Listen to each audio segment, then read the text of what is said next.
Essa é a disciplina MTM 7305 de História da Matemática. Eu sou o professor Eliezer e hoje nós vamos falar um pouquinho sobre as fontes de pesquisa histórica.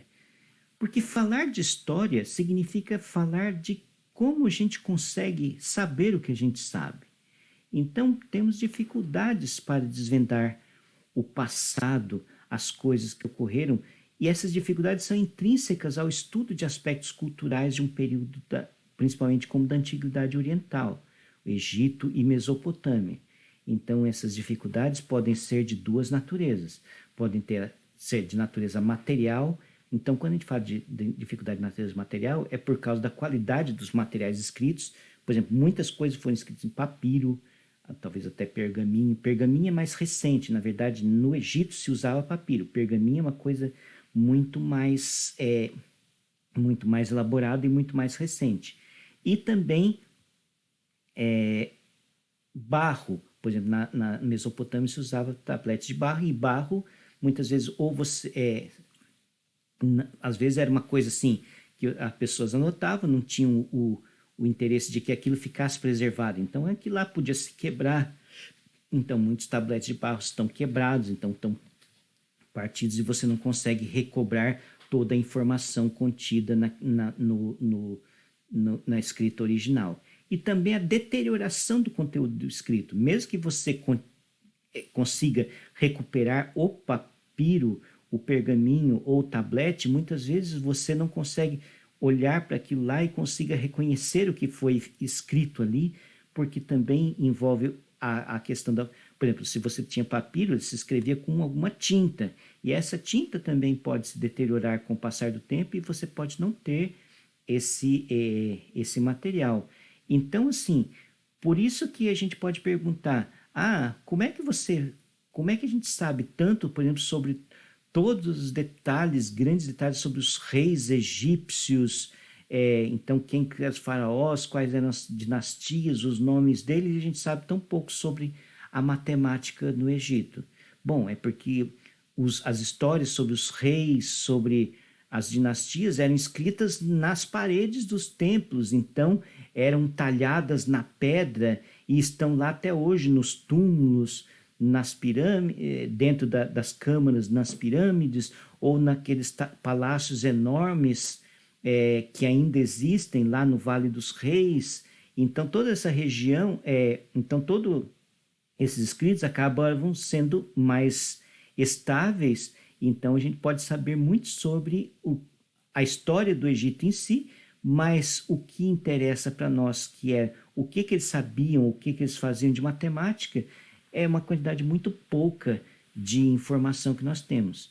E isso tem a ver também com outro aspecto, que são aspectos imateriais. A dificuldade da tradução das línguas originais, lembrando que, por exemplo, os hieroglifos foram traduzidos somente no século XIX, pelo francês Champollion.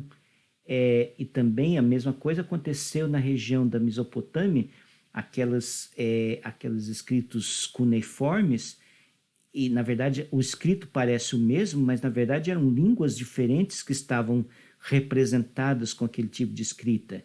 Então, na verdade, você, além da dificuldade de compreender o que significavam aquelas inscrições, também tem a ver com a compreensão de qual língua que estava sendo usada. Então, e esse processo, além de... Claro que no caso do Egito, teve a Pedra de Roseta, que era basicamente quase que foi um decodificador, porque tinha o mesmo texto escrito em 3 diferentes versões, na escrita hieroglífica, na escrita demótica e na escrita grega. E isso ajudou os arqueólogos a desvendarem alguns símbolos do hieroglíficos que ajudaram a entender melhor a escrita egípcia. Mas lembre-se, a escrita egípcia é uma coisa que se transmitiu durante basicamente 3.000 anos de história. Então, obviamente, a língua tem uma evolução natural, mesmo eles tendo conseguido manter uma certa unidade cultural e linguística naquela região do Nilo, mesmo assim não é a mesma coisa.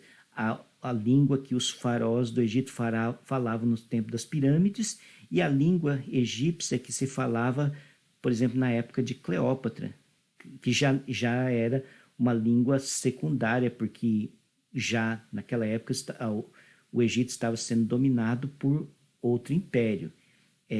Então, tem essa dificuldade de entender as línguas e entender o contexto cultural. Por exemplo, unidades de medida que estavam evidentes, ou então contexto de algum evento que tinha acontecido e que o texto fala sobre aquele evento, que era um evento que todos os interlocutores da época saberiam do que se tratava, mas quem está a mais de 3.000 anos de distância daqueles eventos não faz a mínima ideia do que eles estavam se referindo. E muitas palavras ficam obscuras porque não se sabe exatamente o que aquela palavra significava e o que eles estavam se referindo. E as ênfases, né? É aquilo que eu falei. O que era importante? Era descrever as vitórias, as batalhas dos reis, dos faraós, não era ficar falando sobre matemática, sobre problemas de matemática. Então, temos muita sorte de ainda termos alguns documentos que falem sobre isso. Então, é sobre isso que vamos tratar. Então, devido a esses fatores, podemos compreender a relativa escassez de materiais manuscritos com conteúdos matemáticos preservados desde a antiguidade. No Antigo Egito, o mais famoso papiro que chegou até nós é o papiro de Hermès, ou papiro de Rind. Rind é o nome do sujeito escocês que comprou esse papiro, mas o escriba que escreveu esse papiro é conhecido como Hermès. Então, vamos dar alguns detalhes. Ele data mais ou menos do segundo período intermediário, por volta de 1550 antes da nossa Era Comum. Foi redigido na escrita hierática. Então, a escrita hierática era tipo uma escrita cursiva derivada da escrita hieroglífica. Então, o papiro de Rind não é um papiro escrito em hieroglifos, mas em hierático. Mede 5 metros de comprimento por 33 centímetros de largura. Tem um vídeo no Moodle em que o apresentador vai no Museu Britânico e entra na salinha onde está preservado o papiro de Rind, e aí você consegue ter a noção do tamanho dele.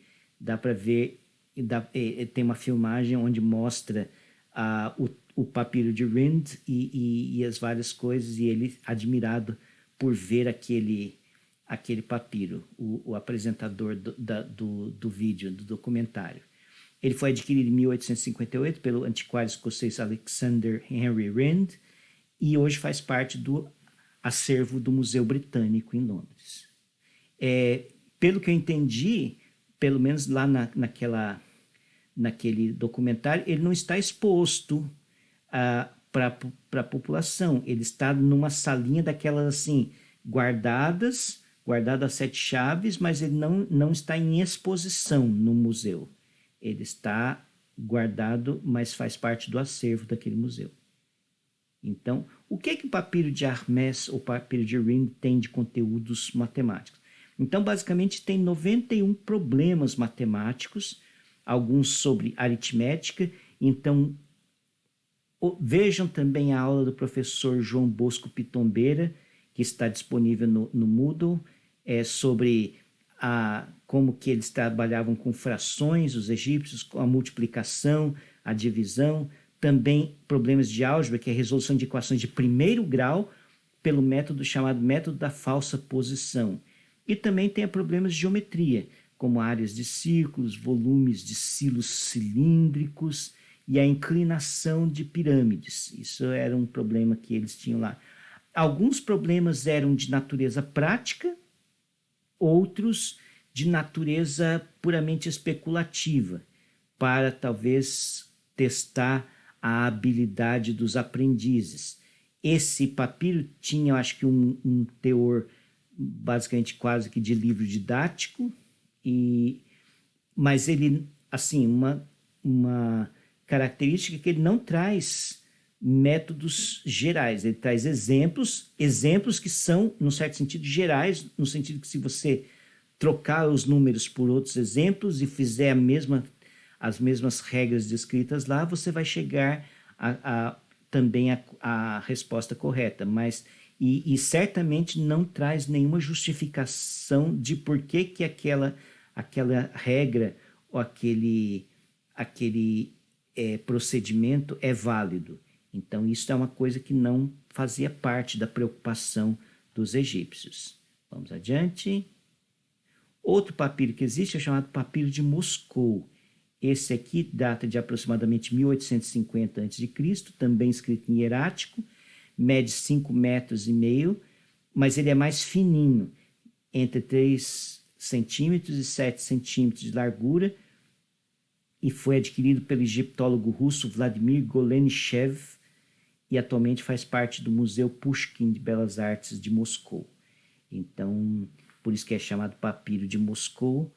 E ele também tem 25 problemas de produção de trabalhadores, que é basicamente aqueles problemas de regra de 3 do ginásio. Lá, se tantos trabalhadores fazem tanto trabalho em tanto dia, quanto que uma outra quantidade de trabalhadores fariam o mesmo trabalho em tantos dias, então quantos dias levaria para fazer. Então, esse tipo de problema que basicamente cai em regras de 3 simples ou regras de 3 compostas.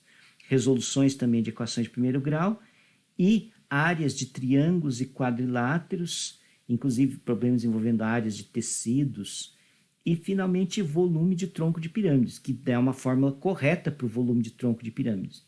Então, mas não se diz, assim, simplesmente fala, faz assim, calcula desse jeito, nunca por que é desse jeito. Né? Devemos sempre lembrar disso. Então, esse era o conteúdo do papiro de Moscou. Na Mesopotâmia, os materiais trabalhados eram de barro, tabletes de barro escritos. Então, essas pequenas marcações no barro, e que depois era secado, é o que a gente chama de cuneiforme.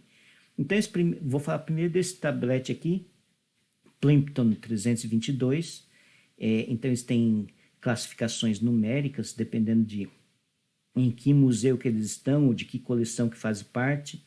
Então, esse Plimpton, ele foi data de aproximadamente 1800 a.C., redigido em língua acádia e com escrita cuneiforme num tablete de argila, proveniente de uma antiga cidade chamada Larsa, num sítio arqueológico que fica no sul do Iraque. Mede 13 centímetros de largura, 9 de altura e 2 centímetros de espessura. Adquirido pelo editor norte-americano George Arthur Plimpton em 1922, e hoje faz parte do acervo da Universidade de Columbia, em Nova York. O que o Plimpton tem? Basicamente, seu conteúdo é muito interessante, porque trata de uma tabela numérica em notação sexagesimal. Também é importante que vocês assistam à aula da professora Tatiana Rock, que está também disponível no Moodle, sobre a notação sexagesimal, como que os babilônicos faziam a notação numérica, que é uma notação posicional, porém com base 60, contendo diversas triplas de números, e esses números basicamente são lados de triângulos retângulos, lados de números inteiros de triângulos retângulos, que são as chamadas triplas pitagóricas. Então, basicamente, eles sabiam classificar triplas pitagóricas, que é como a gente chama hoje em dia. Então, esse é o Plimpton 322. Outro tablete interessante é esse aqui, é o YBC 7289, que é esse, parece um quadrado com as diagonais e tem umas inscrições aqui. O que essas inscrições são? A gente vai ver que essas inscrições são uma aproximação muito boa da raiz quadrada de 2, que é exatamente a razão entre a diagonal do quadrado e seu lado. Então, aqui tem uma aproximação da raiz quadrada de 2, calculada 1800 antes da nossa era comum, e proveniente do sul da Mesopotâmia, pertenceu ao milionário J.P. Morgan e foi doado a Yale, à Universidade de Yale, e hoje faz parte da coleção babilônica de Yale, da Universidade de Yale. Então, e o tablete consiste de uma aproximação em notação sexagesimal da raiz quadrada de 2, que é a relação entre a diagonal do quadrado e seu lado. Provavelmente o tablete se trata de uma anotação de algum aluno ou aprendiz. Então é como se fosse um caderno de lição de casa. É uma coisa assim, tipo, só para fazer aqui uma continha e tal, mas se quebrar, quebrou. Ninguém naquela época estava com a pretensão de que aquilo fosse preservado para a posteridade, para a história. Era apenas um tablete que foi usado assim numa atividade de aprendizado de matemática, então tem conteúdo matemático, mas que não tinha qualquer pretensão de aquilo ser um documento preservado. Foi uma grande sorte de que tivemos acesso a esse documento na época atual e que podemos saber um pouquinho mais sobre as habilidades e os procedimentos que aqueles povos tinham para fazer coisas complicadas, como calcular raiz quadrada. Ter um algoritmo para extrair raiz quadrada é um procedimento, num certo sentido, sofisticado, mesmo para os padrões atuais. Temos esse outro tablete chamado IM 67118, que também é um tablete escrito por volta de 1770, antes da nossa era comum. Foi encontrado em 1962, uma escavação perto de Bagdá. Ele foi escrito em língua acádia e em caracteres cuneiformes também. Mede 11,5 centímetros de altura, 6,8 centímetros de largura e 3,3 centímetros de espessura. Então, em geral, essas tábuas eram pedaços mesmo de barro grandes, espessos, e pertencem ao Museu Nacional do Iraque, em Bagdá. O que ela tem? Basicamente, conteúdo matemático é um exemplo de resolução de equação de segundo grau. Então, o problema, basicamente, na linguagem moderna é o seguinte: se a área de um retângulo é 0,75, seja lá quais sejam as unidades, e a sua diagonal é 1,25, quais seriam as medidas dos seus lados? Se você fizer um problema desse tipo, você vai ver que isso vai cair numa equação de segundo grau, porque a área é basicamente o produto dos lados. E a diagonal envolve basicamente o cálculo pelo teorema de Pitágoras. Então, vai aparecer, sem dúvida, uma equação de segundo grau nesse problema. Então, e isto é uma coisa que eles sabiam fazer. Então, basicamente, eles não tinham uma fórmula geral, mas eles tinham um procedimento que, se eles usassem, eles usavam um exemplo, mas aquele exemplo era um exemplo paradigmático. Se você trocasse o exemplo por um outro daquele tipo, continuava funcionando. Então, basicamente, esta era a regra do jogo e é assim que se fazia matemática na antiguidade. E aqui temos alguns exemplos bem escassos do que vem a ser a matemática produzida pelos babilônicos e egípcios. Então, com isso, eu encerro. Muito obrigado a todos pela atenção e até a próxima.